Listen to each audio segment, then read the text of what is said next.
Il-Prim Ministru Joseph Muscat ġab fix-xejn l-argument tal-kap tal-Oppożizzjoni Adrian Delija li l-ekonomija kibret għax żdiedet il-popolazzjoni.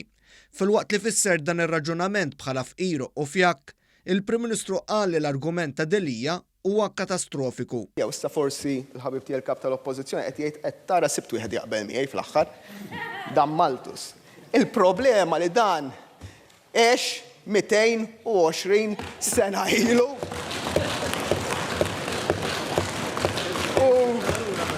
Meta kien fatal kważi 80 sena biex jiġi invventat id-dawl elettriku, meta naħseb hawn Malta kien għataw il-Franċiżi. Imma sadattant id-dinja mxiet il-qudiem u dit-teorija llum nużawha fl-ekonomija aktar biex nitbismu b'ċertu ħsibijiet bizzarri ta' dak iż-żmien. Kienu jgħidula di Maltusian katastrofi. Illum għandna di Delija katastrofi, Sur President. Il-Prim Ministru qal li bl-argument ta' Delija l-akbar tkabbir ekonomiku kellu jirreġistraħ is-Sudan t'isfel għax kellhom l-akbar żieda fil-popolazzjoni. Madankollu l-ekonomija f'dan il-pajjiż x'kienet b'6%.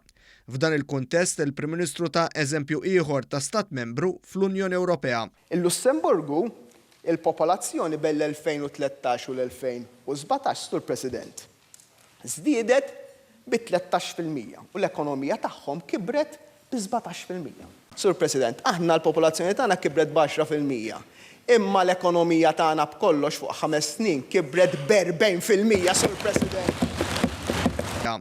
Dr. Muscat fakkar li żdiedet il-produttività u kif l-Oppożizzjoni Nazzjonalista hija l-kollox maqtuwa mir-realtà fejn issib bosta nies li impjegaw u jgħidulek li mhux isibu biżżejjed persuni biex jaħdmu. Fil-Parlament il-Prim Ministru fakkar fis-sitwazzjoni minn fejn il-Gvern telaq lura fl-2013. Minn pajjiż tad-deficit u d-dejn ninsabu bl-ogħla surplus fl-istorja tal-pajjiż, saħaq il-Prim Ministru. Hawnhekk qal li fl-aħħar sena ħallasna lura 210 miljun euro f'dejn u dan sar minkejja li Malta reġistrat surplus u fadlet kważi 9 biljun euro fil-Fond Nazzjonali tal-Iżvilupp.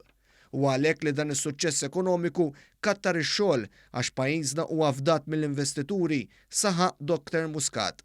Qal li f'5 snin pajjiżna żied 46,000 post tax-xogħol. Minkejja li llum qed jaħdmu aktar nisa milli kienu jaħdmu dakinhar. Qed jaħdmu aktar nies milli kienu jaħdmu dakinhar u aktar barranin milli kienu jaħdmu dakinhar, Sur President.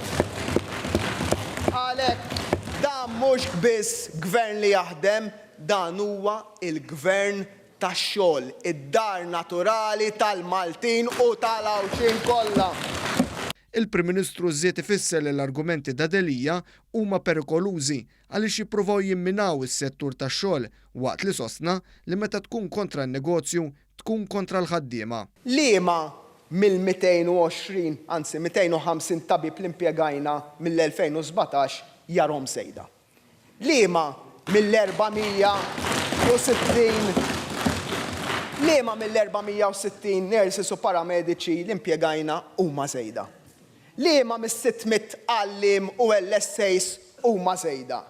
Liema mill-275 pulizija huma sejda. Jgħidilna kemm ikeċċi tobba, kemm ikeċċi għalliema, kemm ikeċċi pulizija. U jekk jgħidilna le jien mhux ma nkeċċix, ma nimpjegax aktar f'dan il-qasam, mela jmur ikellem lill-istudenti tal-Università tal-Junior College tal-Emkas tal-Ħajja jgħidilhom mhux ħanimpjegakom ilkom bħala teachers, bħala tobba, bħala paramediċi.